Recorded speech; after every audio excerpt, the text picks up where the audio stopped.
Bonjour, bienvenue dans les témoignages de Créalliance, des témoignages d'artistes inspirés et qui ont un message à vous transmettre. Aujourd'hui, c'est Sacha Bernhardsson, musicien, qui répond à mes questions. Bonjour à toi et merci pour ta participation.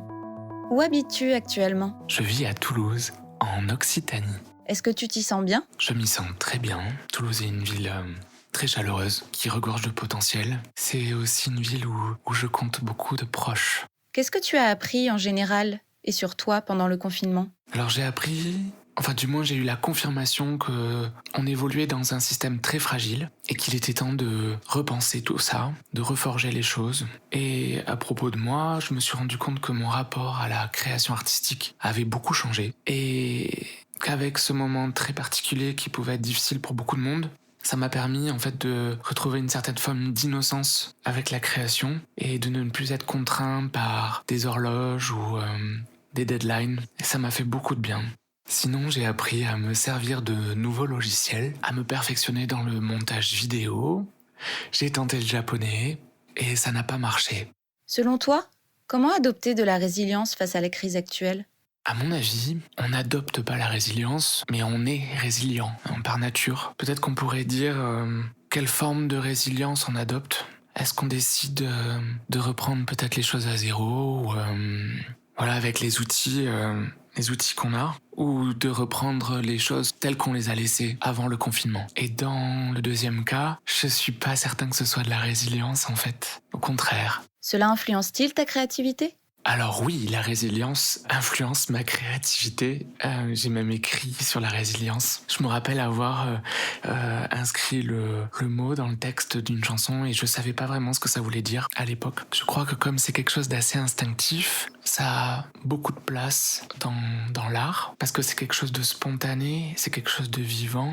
Pour moi, l'image de la résilience, c'est vraiment les arbres qui sont secoués par le vent et qui reprennent leur forme initiale une fois que la tempête est passée. Tout ça, c'est du mouvement, c'est du rythme. Oui, ça m'inspire beaucoup, ça m'influence beaucoup dans la création.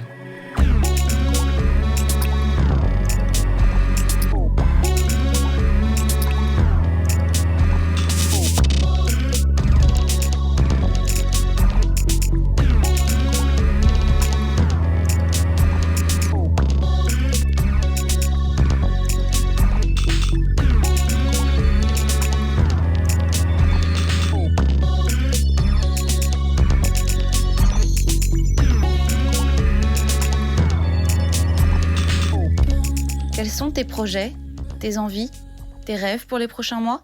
Alors pour les mois à venir, c'est l'immense point d'interrogation. Mais dans l'absolu, j'aimerais qu'on retrouve les scènes, qu'on retrouve les festivals le plus vite possible. À propos de mon propre travail, je vais continuer à éditer des choses cette année. Donc j'ai sorti un premier EP en mars dernier et là je m'apprête à sortir 2 autres EP et un album. Et autour de cet album, il y a une série de podcasts qui est dédiée aux artistes avec qui j'ai collaboré pour réaliser ce nouveau projet qui s'appelle Métaverse. Donc Métaverse, à la base, c'est un album de remix. J'ai voulu donner une voix en fait à chaque participant et créer une sorte de documentaire anthropologique sur la musique faite chez soi. Du coup, ça donne des podcasts d'une quarantaine de minutes dans lesquels on va retrouver une interview de l'artiste, un portrait et surtout un portrait sonore qui est composé à partir de sa propre musique. Je trouve ça super intéressant parce qu'on découvre toutes les méthodes de chaque culture, parce que c'est des artistes du monde entier et aussi tout le monde a une appréhension très différente de sa création.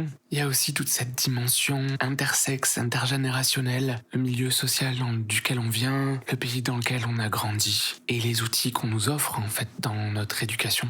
En fait, c'est un sujet immense et je trouve ça super intéressant. Ça me passionne sincèrement. Sans parler du fait que tous ces artistes m'inspirent beaucoup, m'influencent beaucoup. J'aimerais aussi pouvoir trouver le moyen de réunir les collectivités, tous les collectifs d'artistes, les différentes associations et peut-être créer une sorte d'alliance pour chercher des solutions. Ça, c'est très utopique, mais c'est quelque chose qui me fait envie depuis très longtemps. Et c'est toujours un peu difficile parce que jusqu'à présent, on était tous très occupés à tenter de survivre. Là, il est plus que temps qu'on essaie de survivre ensemble. Merci encore pour ta participation. À très vite.